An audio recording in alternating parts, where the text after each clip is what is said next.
The views, information, or opinions expressed in this episode are solely those of the individuals involved and do not necessarily represent those of the University of Hawaii College of Tropical Agriculture and Human Resilience, our funders, or any of the organizations affiliated with this project. Welcome to a Seeds of Wellbeing Experts in the Field podcast featuring Hawaii agriculture producers and affiliates working in their field of expertise to support agriculture in Hawaii, in the United States, and in some cases around the world. These podcasts are made possible by a grant from the University of Hawaii College of Tropical Agriculture and Human Resilience, also known as CTAHR, and the Seeds of Wellbeing or SO project, and is supported by a grant from the U.S. Department of Agriculture, National Institute of Food and Agriculture, and the Hawaii Department of Agriculture.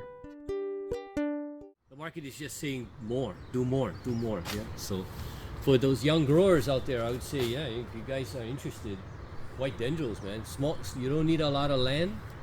1 acre can support a family. Nice. Yeah, it's a nice small volume crop. Footprint small, but yield is pretty good for a small family farm. Definitely. This is another new cultivar that we've been growing for 5 years, maybe. Very popular. And is the color, they love this for wedding work and party work. Is that what would you say the majority of your customers are? Is it weddings? Is it events? I would say most of our customers now are high-end designers that are doing weddings and special events. Okay. We're also supplying what we refer to as the non-traditional market, which is the non-profits, the Ikebana clubs, the garden clubs of America, or Garden Club of Honolulu, for that matter. All the special event type of, special lifestyle event type of uses for flowers, that's who we're supplying now. And then has that market fluctuated with the economy? Is that steady? It's steady. The irony is that this high-end market is not like the everyday market. In the Census for Agriculture 2017 to 2022. So 2022 is very relevant to us. The age group of our farmers from 65 to 75, 45% of our farmers are in that age group. So in the next 5 to 10 years, they will slow down or they're going to disappear. And maybe not of their choice, right? So what do we do? Yeah, Jim. By all accounts, Point Nursery on the Big Island of Hawaii is a success story, so we decided to pay them a visit. In this episode, we talk about how this family, now in its third generation of cut flower production, has gotten through the hurdles of family succession, shifting markets, and growing pains that any agriculture producer will experience over many decades of growing and selling in and from Hawaii. This is a working farm, so please excuse the occasional background noise. We're here with Eric and his sons, and it's a family business for sure, as you can tell if you check the website. I'll, of course, have links in the show notes for everybody that wants to check the website. And we were just saying before I hit record that there's a bunch of updates coming to the website too, and I imagine that's been an evolution. But let's start off by introducing everyone, and so just give us a sense of who you are, your title, and your role in the company. Maybe we'll start with Eric. Well, first of all, thanks, Jim, for doing this. It's kind of an exciting thing whenever we can get together as a family. And although it is sometimes difficult for us to talk about each other, but we'll try our best today. So I'm Eric Tano, and I'm serving right now as president of Point Nurseries. We're just about entering our third generation in the family business. We're in Paneava, primarily Hilo, East Hawaii area. And we grow basically cut flowers, anthurium, orchids, tropical flowers, and foliage. Okay. And which one of your sons wants to go first? Who's the older?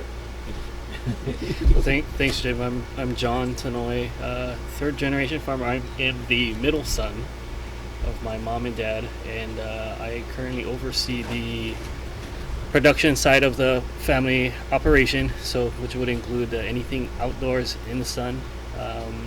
Harvesting, cultivation, pesticide management, and IPM management and whatnot. Integrated pest management, all that jazz, yeah.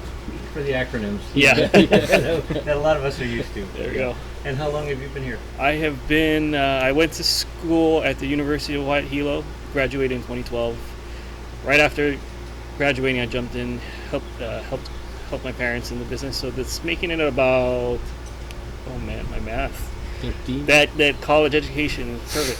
13 years, yeah, 13 years. You now. know there was a test. And you, sir? I'm Mark Tanoy. I am the youngest brother, the third son of Eric and Lolita.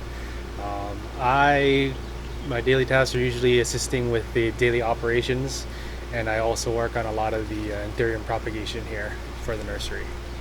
Okay, great. And how long have you been here? I started actually in January 2023, so I just made 2 years actually. That's great. Congratulations. 2 years.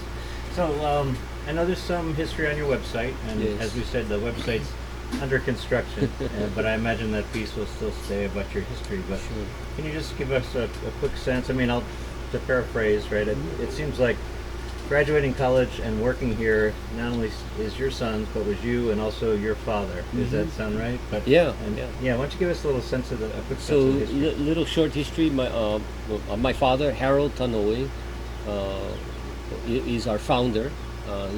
Entrepreneur. He started this operation was started in the mid 70s.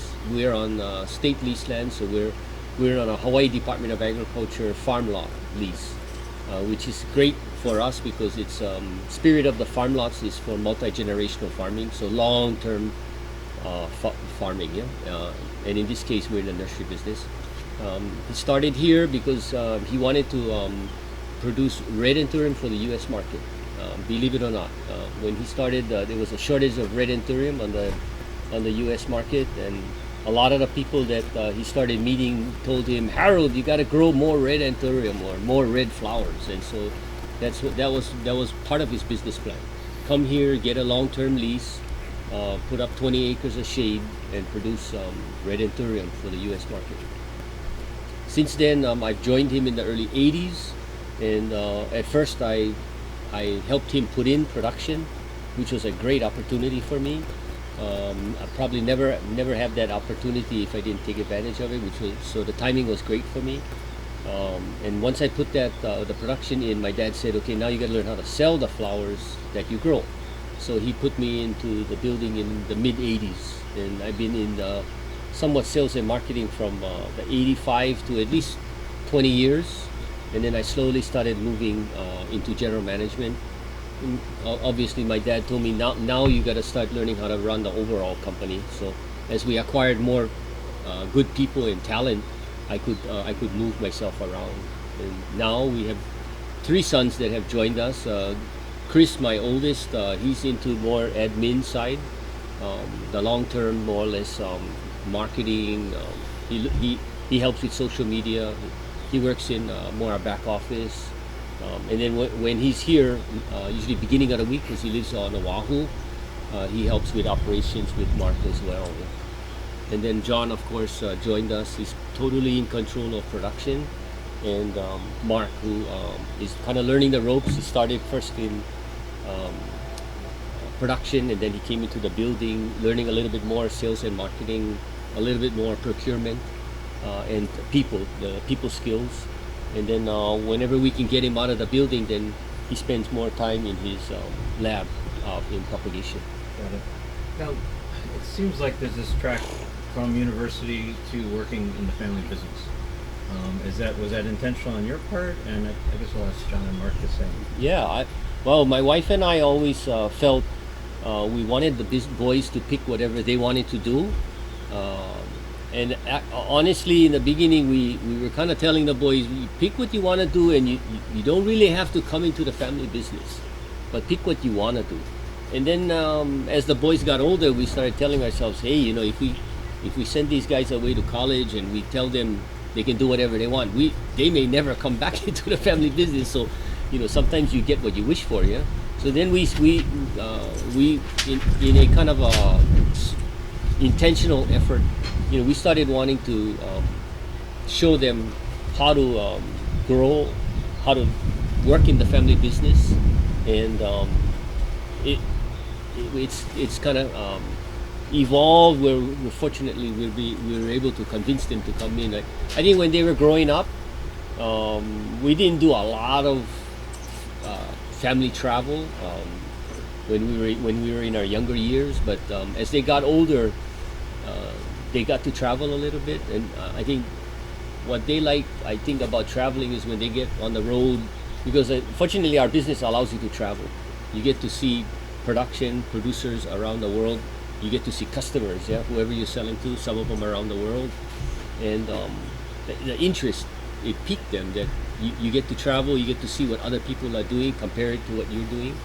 I think that was a good perk in the younger years. The other part was, from my dad's time, we've always tried to have a business plan, and it doesn't have to be sophisticated. I'm not saying that you have to have a business plan that is really complicated, yeah. But you have to have a vision of where you want to go. And in the beginning, when we started, my dad's vision was more supply driven.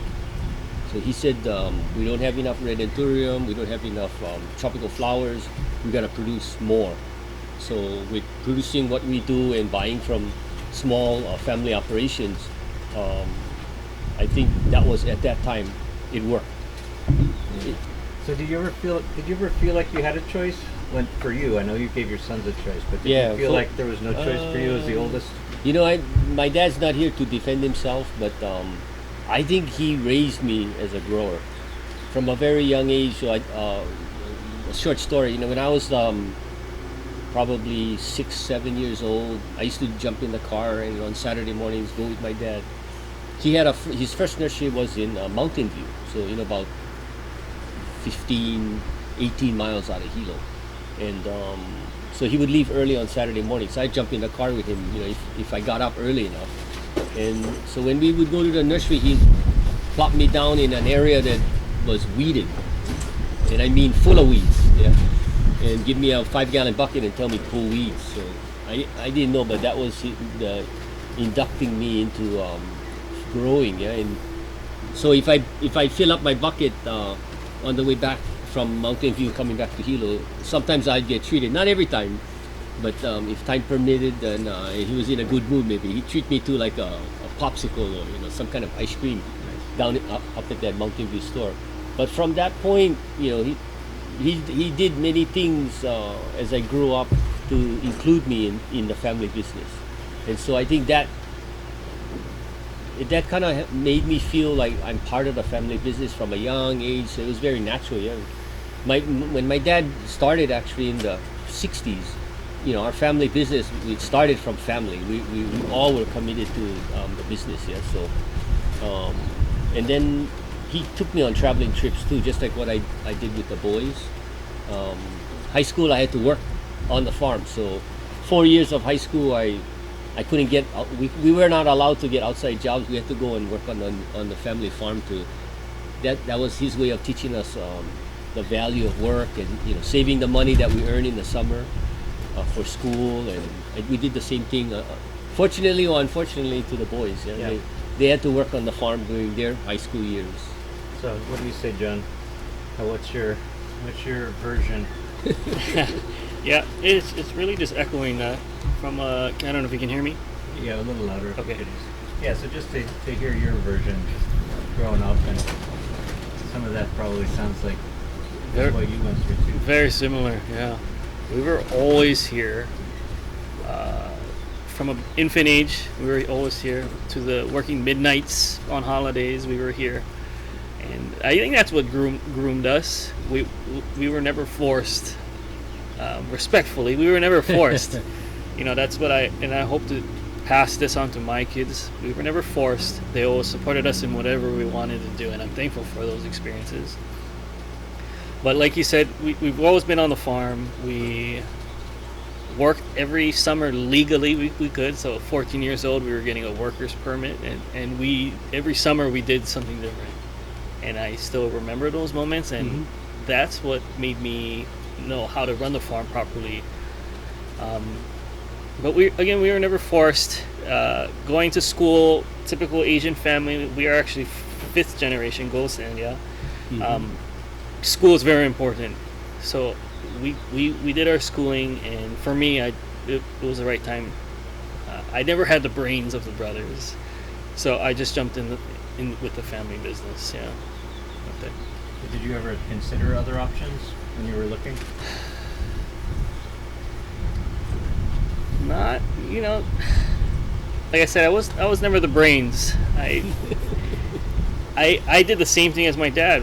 I'm very appreciative for those experiences. I used to come 6, 7 years old, come every Saturday. We'd go drive 45 minutes down to a farm, check out a new project, and just spend every weekends here. I don't know, it felt natural to continue the legacy. We went through the hardships, we witnessed it, and it was a natural feeling to want to continue it. Yeah. Sense. Mark? Yeah, I think it's just echoing off the both of them. I definitely agree. We were never forced, but we were always on the nursery, on the farm all the time throughout being children. You know, after school we're here. Even if we're here in the afternoons, we're exploring the farm, running around. When we were at legal age, we were working here during the summers, basically, and it taught us really good work ethics and just understanding how important this business is for our family. But it ultimately came down to we had the freedom to choose what we wanted to pursue. If we wanted to pursue other things, I was actually very close to pursuing a medical degree, whether it was radiology or nursing, but I still always had a passion to see things grow and see things develop. And that was something that I really had a passion for in general. And I think that's when I kind of started developing, when I first started going to the University of Hawaii Hilo. I found tissue culture, and I found that as a perfect balance between growing something and science. And I thought, well, it just felt so natural to apply it to something much bigger than me, but just for the nursery and our family as well, it just felt right. Nice. And there's a hard science background there for sure.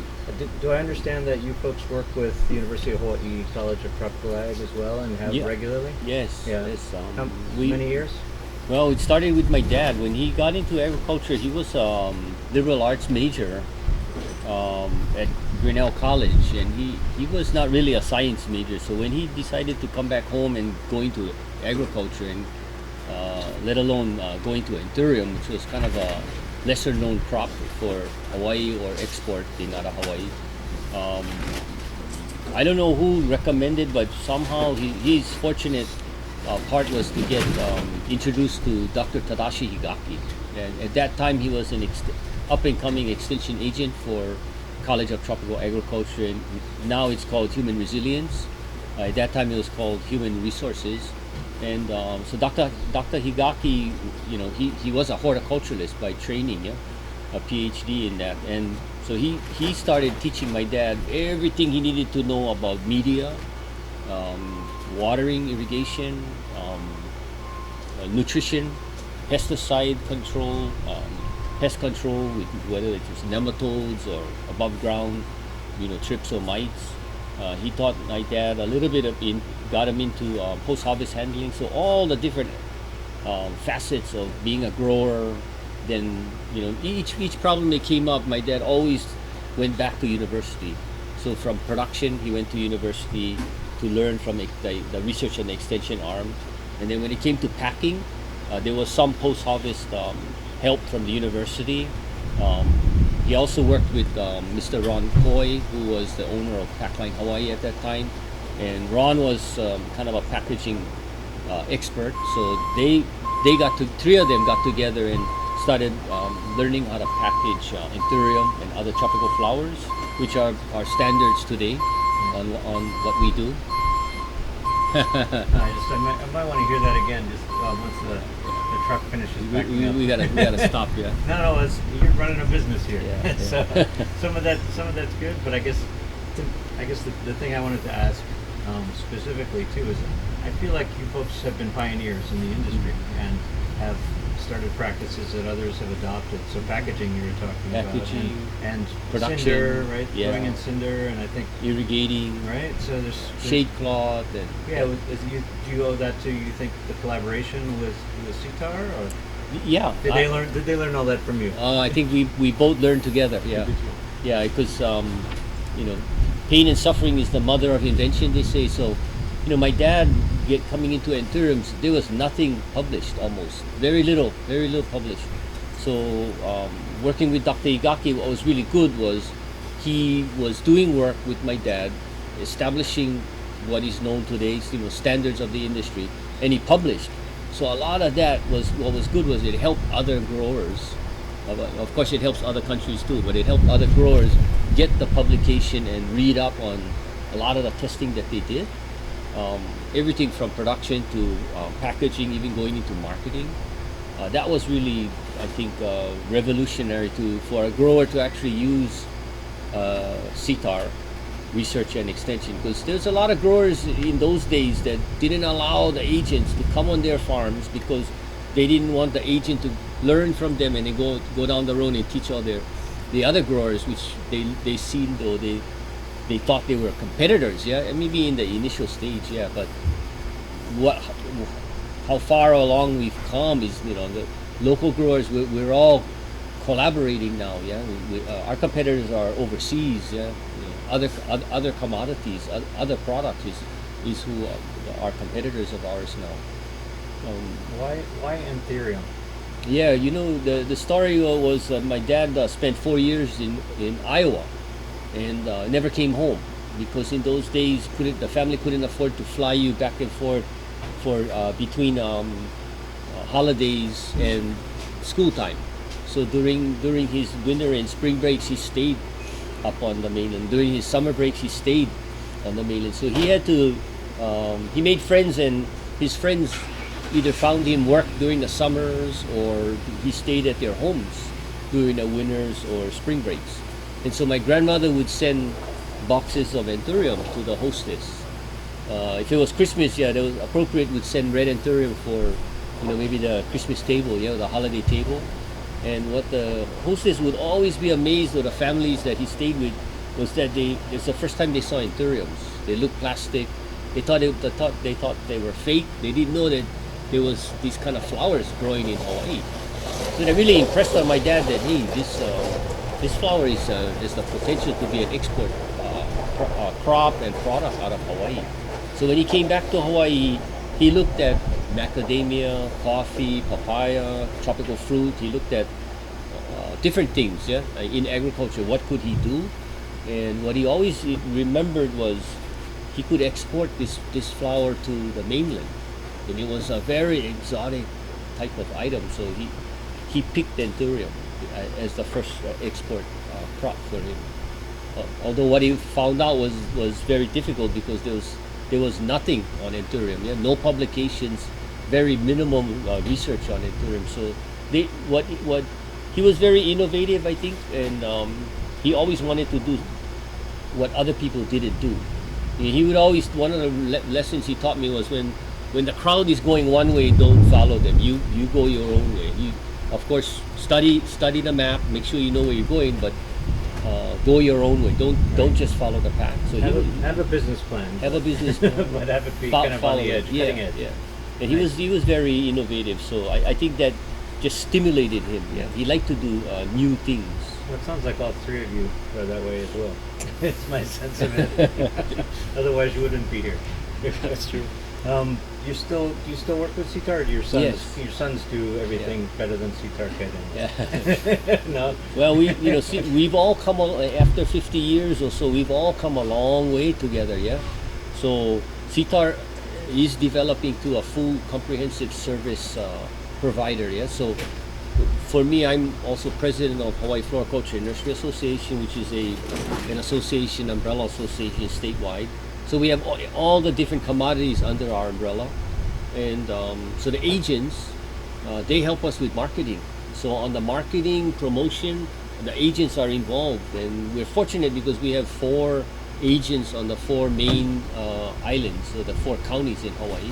All of them are helping our members on each island, and when we do statewide events, whether we go on Kauai, Oahu, Maui, or Hawaii Island, or we go to the mainland, the agents are involved, and also when it comes to production problems or packaging problems, so that we're encouraging the college to be full service, to be comprehensive, and at least fortunately for us, because we have 4 very good agents statewide, we're getting a lot of support with our commodity associations, and of course, outside of the commodity association, HEFNA, the agents can work with all the growers one-on-one, right? And that, confidentially, if you don't want to participate within the group, you can always work with the agent one-on-one. After you learn what the industry is doing, you can go on your own with the agent. Yeah, and there's confidentiality there, so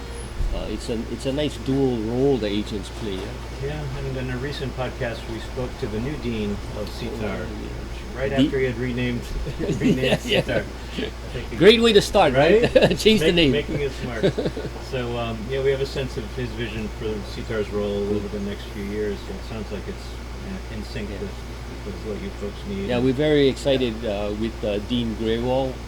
He's a good thinker. He's probably very innovative, and will as he stays and develops his tenure with CTAHR, I think he's going to contribute a lot to the college and help industry. Yeah, so we can thrive. Yeah, in Hawaii. Yeah, and you'll be partners together. Yeah. And maybe another 50 years. There you go. That's great. I think we're gonna take some time and walk Yeah. through some of your greenhouses and Yeah. see what you've done here, and then we can come back and kind of wrap Sure. and talk about what does the future hold for Green Point Nurseries, and I don't know if you have succession plan already mapped out as part of your business plan, and also just maybe offer some tips and for our Hawaii ag producers. We got about 20 acres of shade here, so we built like 5 acres at a time. Wow, look at this. This is incredible. Yeah. So when was this? Wow, this how many plants is this? I don't know. We put about 40,000 plants per acre in here at least, yeah. And then there's 20 acres here. So at minimum is about 800,000 plants right now at any given time. Okay, what are we looking at here, Eric? Hey Jim, this is a space we give to the College of Tropical Agriculture and Human Resilience, so CTAHR.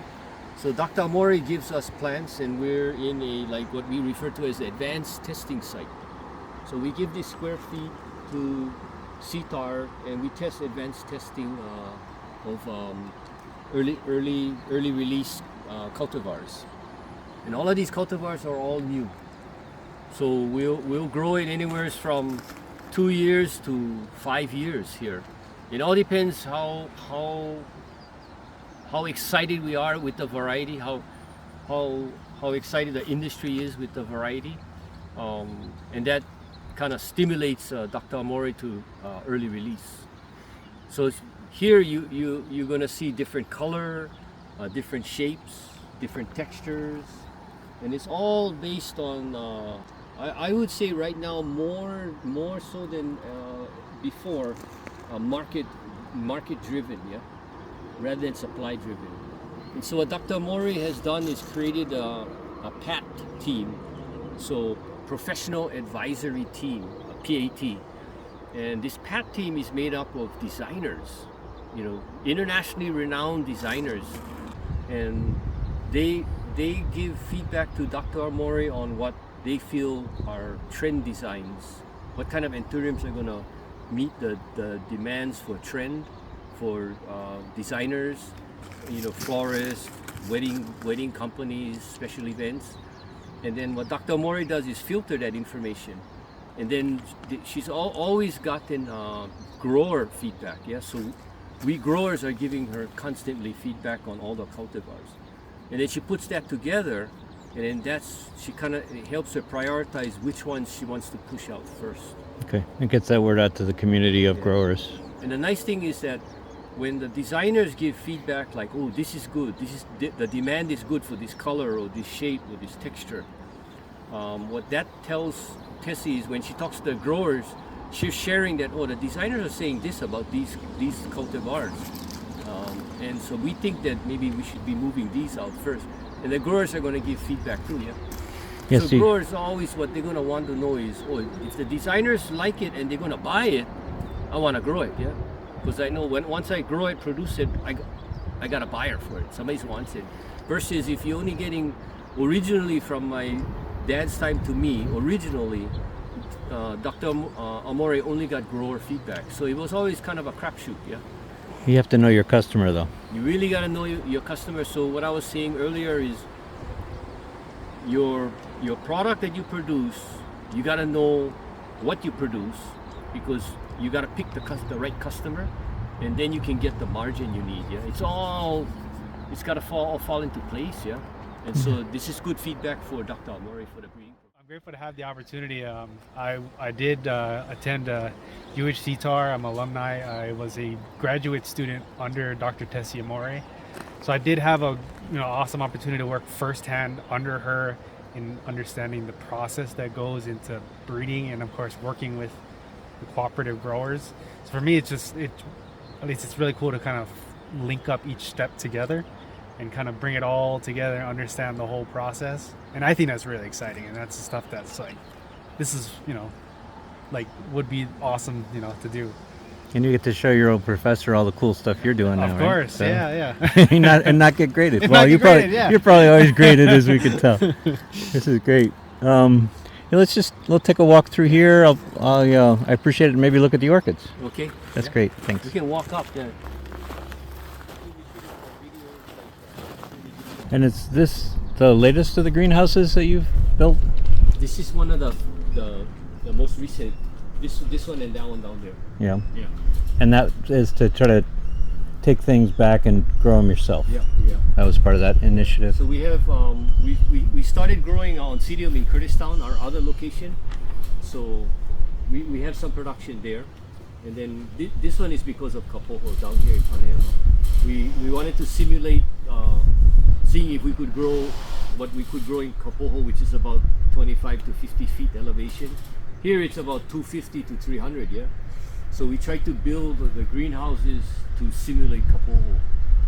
So clear plastic, but I think this is what 30% or 40%, 30% shade, to try and get it as much, 70% of the sun is going to come through, or Do you 60%. Do you feel like you've been effective? Yeah, I think we're simulating it pretty good. So in the morning, if Mark will come here, and if it's a sunny day, he'll irrigate for 20 minutes. He says every other day he's irrigating for 20 minutes, and then turn off the water. And then when the sun starts pounding from mid-morning, in here is like when steam box.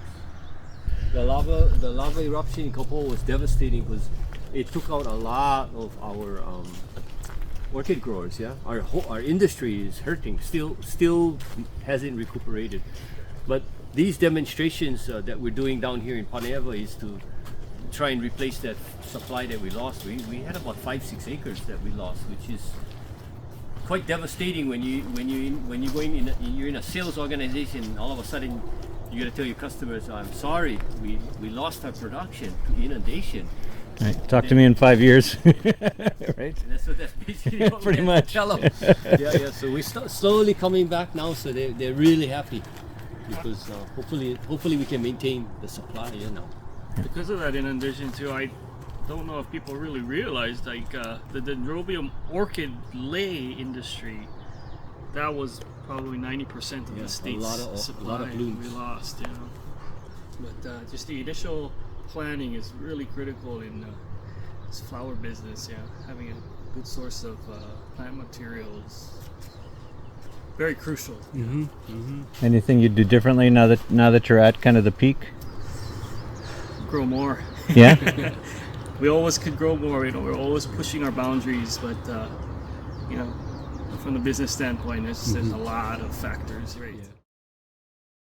Yeah, so we're back, and thanks again for the tour of the greenhouses. It's kind of staggering to me how beautiful it is, and how I forget how beautiful it can be.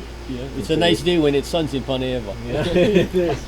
Sunny and hot. Right? That's probably not most days. Yeah, we get maybe one day out of 3 is rainy, cloudy, and then sunny. So we get pretty good weather at 300 feet. It's good for interim, I think, for the most part. Well, it's worked for all these years, all these decades, right? So I think you have made some wise choices. As I've mentioned, the Seeds of Wellbeing Project is about trying to help Hawaii ag producers in general, and so I think you folks have been through a lot, continue to go through a lot, are resourceful. I mean, we were talking before the podcast, Eric, about some of the struggles with some of the changes going on politically, and what that might mean to your business, and how you're trying to brace for some changes or ways you have to deal with that. That's just today's reality. You've got decades of that as a family. But I thought maybe for our Hawaii ag producers, if you could just share what's, onipa'a is a word that's used a lot. I think I've heard it a lot from our ag producers as a way to just kind of make sure you get through it, and perseverance and getting the job done despite the struggles. So maybe if you could share, maybe each of you, if you could share like the moments of onipa'a or moments of when you've had to face some really tough struggles and how you've overcome them. Well, for me, production, I'll start with production. Production has always been a limiting concern or issue for Hawaii ag. Besides having limited land or quality land, limited water supply, plant material is also has been limited. And then of course, high cost to get our products off the island. Although our state has grown, population-wise, demand-wise, there are some of our HEFTA members actually making a living just selling within the state, which is great. But we all know that, I don't know about Hawaii Island, but our industry export has been vital, for our growth. And so we need to stay conscious of making sure that we have the quality, we have the customer service, and most important, picking the right customer to sell to. So if you're a grower, producer, and you're supply driven more so, you have to have quality customer service, and you got to pick the customer to sell to, because it makes it difficult. Because, for example, if you're just a producer and you don't market and promote, and you're just expecting by word of mouth to come to you, most likely people are going to come to you. They're going to want to buy your product, but they're going to want cheaper prices. And so the problem with that is, if you're a high quality producer and you're selling to the wrong customer, and that customer you want to sell to pays low prices, it's not right or wrong. It's just you might be picking the wrong customer.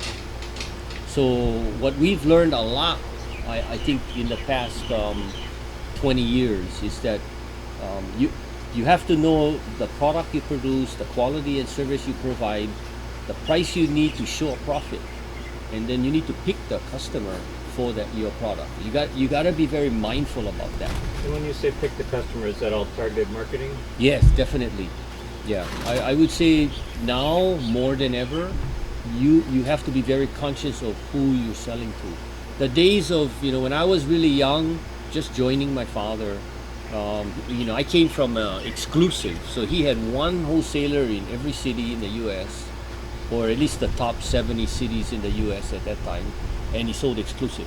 So we couldn't sell to anybody else anyway. It was pretty simple. They give you a standing order and you just ship. Only if they want to talk to you, they call you, and you don't have to call them. You just ship, and everything was on charge account. It was real simple, but price was low. Yeah, but the input cost was low. 50 years later, totally opposite. Yeah, our input cost is rising. We don't have control of some of our input costs rising. Transportation is higher today. Packing supplies, input cost is higher. So if you're growing a quality product, you have to look for a customer that is matching your business plan. Someone that is willing to co-brand, market with you, not afraid of promoting Hawaii, getting the price for the product so they can return the price that you need to show a profit. Because today the biggest problem with growers today is they're price takers, they're not price makers. And so as you know very well, Jim, in agriculture, if you have a choice, you've got to be the price maker. But that means you got to come with some bells and whistles with you. You got to have what the customer wants. The other real common lesson is grow what the market wants.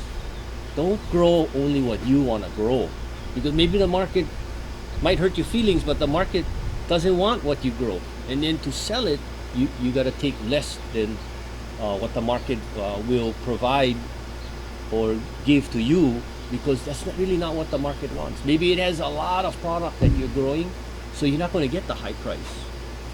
So definitely, I think you got to be real conscious today, because profitable operations will last. They can invest in R&D. You can invest in better ways of producing more quality, better service, but also you can attract talent. Maybe if you don't have children, you can attract professional management with you. Yeah? But if you have children today, probably not just my boys, but they're all probably the same. They want to join a company that has a strong business plan, that they feel they're going to succeed in a career staying with that business. And if they don't feel it, they're not going to join. They're not going to stay. And it sounds like you have a strong background in marketing. The Greenpoint Hard Knocks, School of Hard Knocks. Yeah, and it sounds like when in the early days working with your father, you kind of took some classes at UH. Yeah. To try to focus on that. Yeah. I'd say 75% of our ag producers in Hawaii are very small. So maybe one person, one couple that's doing everything. So if folks are listening or watching and they say, well, I don't have the marketing background that these guys have, do you have any suggestions for ways folks can figure out how to do targeted marketing? I think the generic way first is join an association like Hawaii Floriculture and Nursery Association. The benefit with paying the dues is you're joining an organization with like-minded people. We're all, believe it or not, we're all in the same boat, and we will probably get there faster if we're all paddling in the same direction. Collaboration, I've learned from the university, is the way to go. The more collaboration our industry can do together, we have strength with numbers. Yeah. So after you join the association, participate. Yeah. If you don't want to be on the board, participate in the activities. It'll hook you up to Pacific Basin Agriculture Research Center. It'll hook you up to College of Tropical Agriculture and Human Resilience. You get experience working with Hawaii Department of Agriculture, and the counties, the different counties throughout the state. There's so much networking. Along with HEFTA's dues that you pay, every member becomes automatically a friend of farmer with the Hawaii Farm Bureau Federation. Automatically you become a friend of agriculture, with the Farm Bureau. And through Farm Bureau, they have so much more access to different benefits. Okay. So from there, you make friends, network, and then you learn. Yeah, if I'm in a canoe and I'm looking at the other guy's paddle and it's, well, that's a better design than mine. Mind if I borrow that idea? Copy. People are pretty good about helping each other. Oh yeah. It's not so much the competition of your neighbor in the canoe. It's the folks on the mainland or international. Pain loves company. John, any moments of stress, anxiety that you've had to overcome here? Well, generation succession, I'm thankful that we are, part of that word. That's a huge word right now. Being in this short time I've been in the industry, I got to meet and see Hawaii producers, growers. We have some of the best growers in the world. They all started families, mom and pop businesses, farms, raised their families, raised their kids, sent them to school, but they discouraged their kids to come into the business. What I guess you could say what hurts me is that the blood, sweat, and tears of the small mom and pop businesses can put their kids to school, and it should be continued as well. It shouldn't be discouraged. So I don't know, the generation succession problem, I think, is the one thing that I guess through our experience, if we can try to share and help people through our experiences, maybe that could help one of the issues in agriculture. So have more kids and put them into agriculture. I guess so, yeah. That's the old model, right? Yeah. That's the way it was done for generations. That's exactly thousands of years before us, right? And it's only the past 100 years. That's shifted. But One thing is that if you encourage them to go to the mainland, chances are they're not going to come back. So if you want your kids to stay in the family business, if they're gifted, they will come back. But if you want to load the dice in your favor, send them to University of Hawaii, College of Ag, CTAHR. Nice, Have them stay in Hawaii. nice plug. Nice plug for CTAHR there. Thanks. That's my boss. But Mark is also a alumni of CTAHR too, Yeah. which we're super proud of. Yeah. Nice. Okay, Mark. How about you've only been the 2-year anniversary. 2 years, but I yeah. imagine from what I'm sensing that you've been involved in the family business for many more years than that in some capacity.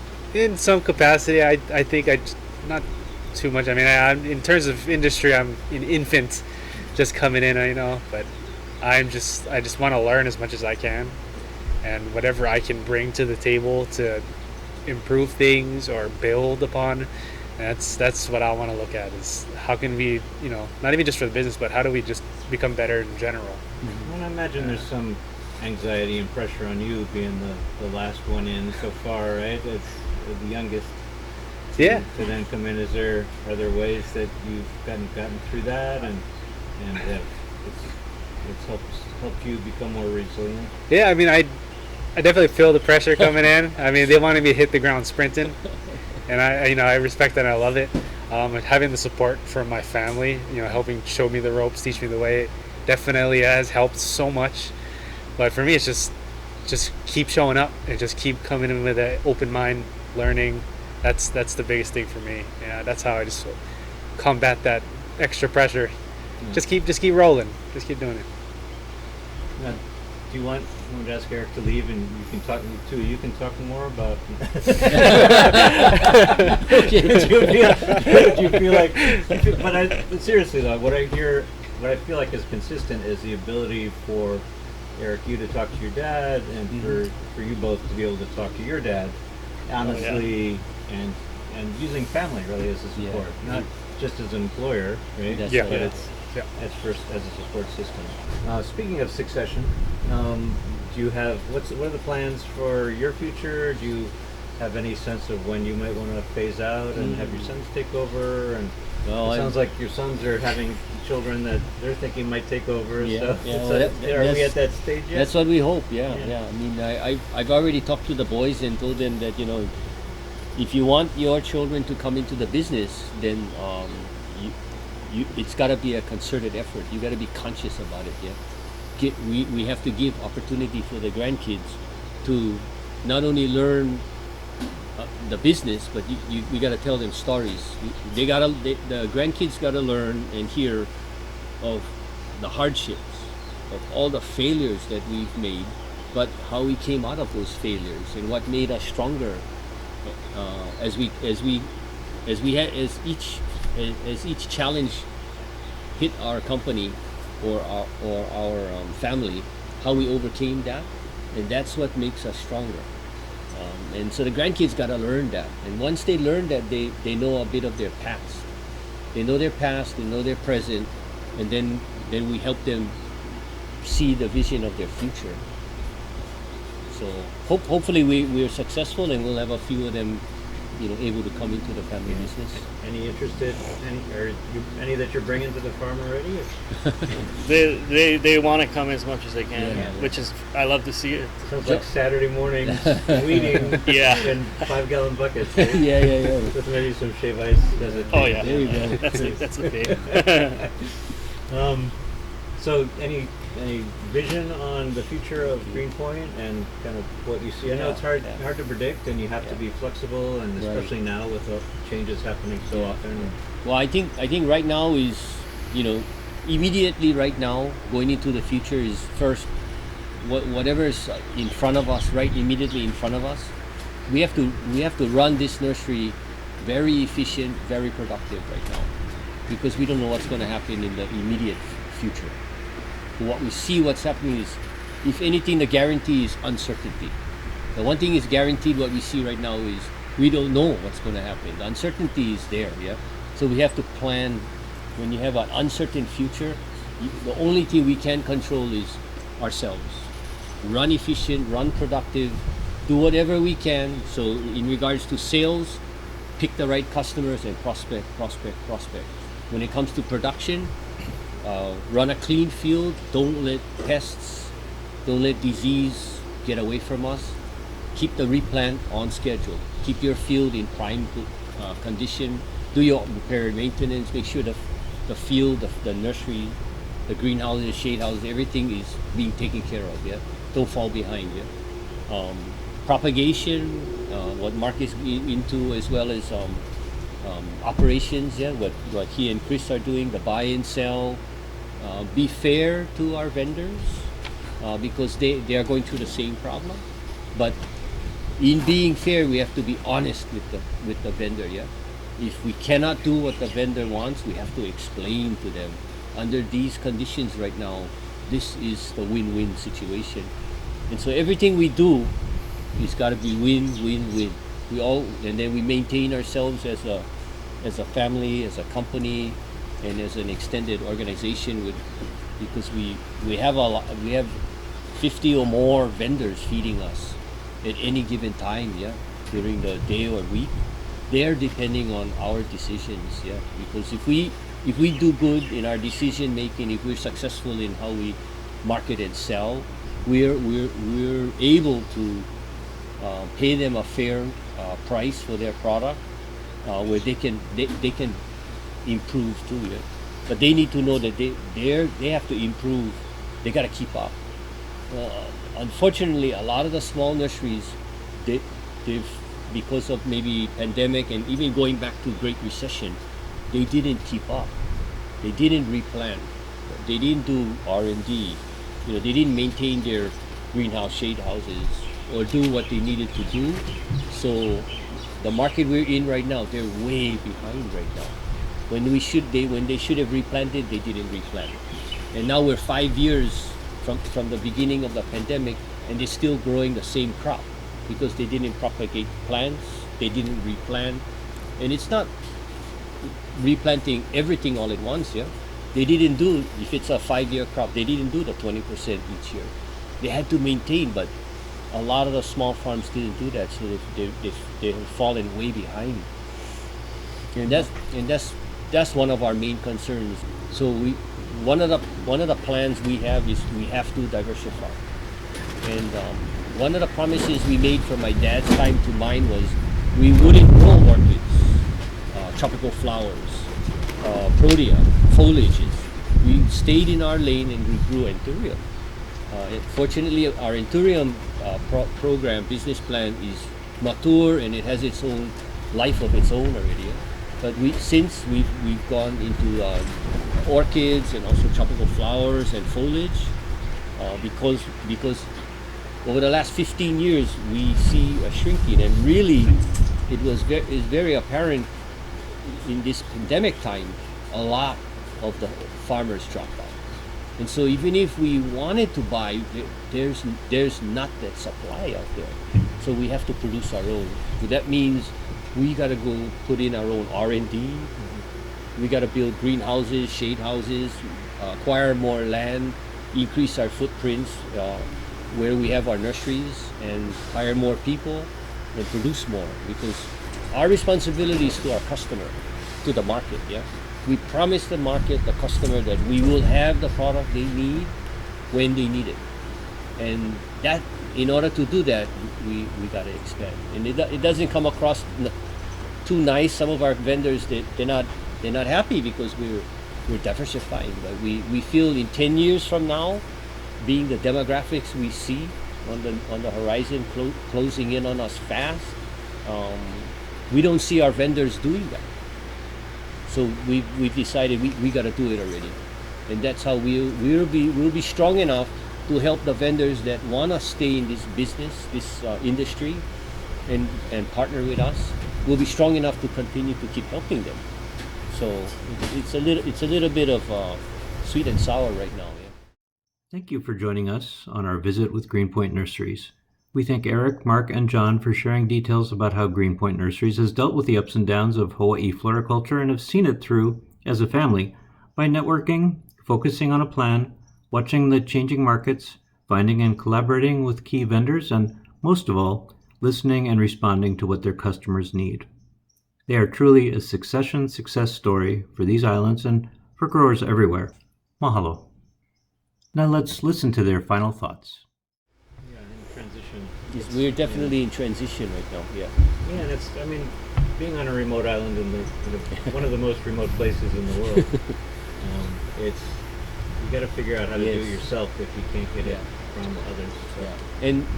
And you know, the interesting thing is that when we become growers of orchids, tropical flowers, foliage, even protea, all of these products, maybe lay flowers one day, because there's no limit. Yeah, we can learn. One thing we are comfortable or confident is that we can learn how to grow anything if we put our minds to it. The one thing is that we become empathetic to the grower, because when you're not growing a crop and you're just buying and selling, that's all you're responsible to do. But when you become the grower of that product, when your vendor, when your partner is telling you, I gotta raise price, the cost is going up. We know because our costs are going up too. So it makes us more empathetic to our growers, which is kind of an interesting phenomenon that's happening to us. Yeah, we're helping our growers even if they're not asking right now, because we know we know what they're going through. Yeah. Oh, John, what do you think? Any closing words of wisdom for the Hawaii ag community from your perspective? Oh man, it's hard to follow that. No, keep persevering and support local agriculture. Yeah. And we hear that word all the time, but it really makes a difference. Yeah. Mm-hmm. Mark?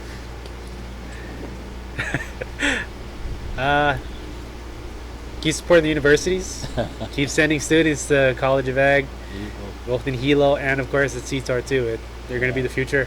That's without that. That's where it all begins for a lot of people. Amen. University, yeah, it's kind of the story that I'm hearing that each of you has been through, your father as well. Yeah.